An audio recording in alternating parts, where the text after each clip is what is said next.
Jacob wrestling with God. That God which he wrestled with is Jesus Christ himself.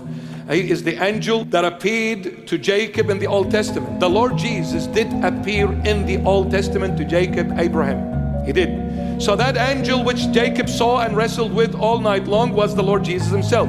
When you read it thoroughly, you will realize that angel is actually Jesus himself, the Lord.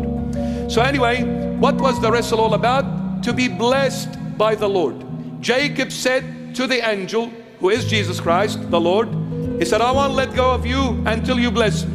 Before dawn hits the horizon, the Lord said, you're stubborn. Since you're a Jew, you must be stubborn. Because the Jews come from the Assyrians. Assyrians are definitely stubborn. So they are the stubborn of all stubborns. So the Jew being stubborn, he said, I'm gonna give you your wish. I'll bless you so you can let go of me. He broke his hip. What a way to bless a person, man. My beloved, so many times we ask the Lord to bless us and we are stubborn about what we wish to be blessed with. I can assure you, if the Lord had granted our wishes our way, all of our hips would have been broken by now. But not like Jacob. Jacob thought in his head, if God blesses me, I'll live like a king. If God blesses me, I'll be the one and only. There'll be none like me.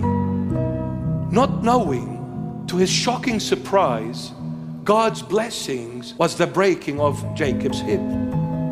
He crawled on the ground for the rest of his life. There was no hip replacements back then. If he had known this, he wouldn't have asked for it.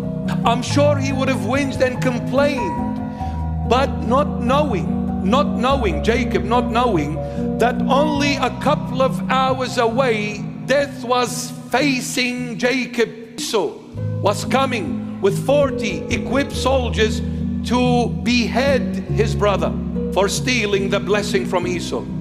He didn't know this, but God is the all-knowing God. He knew Esau was about to come and kill Jacob. The only way to make Jacob flee the sword of Esau, he said, I'll break your hip. This is my blessing to you, my beloved child. But when he broke the hip, that was painful. He would have told God off. But after Esau coming and his life was spared, he went in total embarrassment to God and said, I'm sorry, God. Thank you for saving my life. How many times do we whinge and complain, not knowing God has done us a great blessing, yet we misunderstood him? God, I went the first time. God, I'm begging you from the bottom of my heart, I want to marry Rachel. God gave you Elizabeth. What is this, God? You said, ask and it shall be given unto you. Man, I asked for Rachel. Where did this Elizabeth come from? I'll tell you a little joke about this story. A group of doctors walked into a mental hospital and they went into this ward and they saw this guy, poor thing, yelling, totally out of it. So the doctors, they just wondered, poor thing, and said, what happened to this guy for him to end up in this kind of a situation? They said, this guy loved this girl so much. He couldn't live without her. And at the end, this girl decided to leave him and marry someone else. She broke his heart. He was broken so deep and so far, he lost his intellectual capacity and ended up in the mental hospital.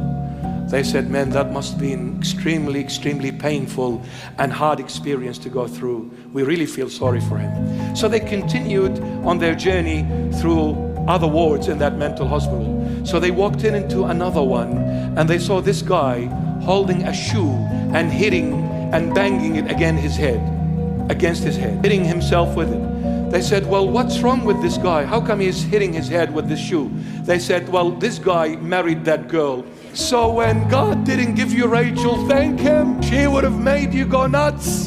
Elizabeth, very nice, very beautiful. See, my beloveds, God's blessings are totally different to the way we perceive them and anticipate.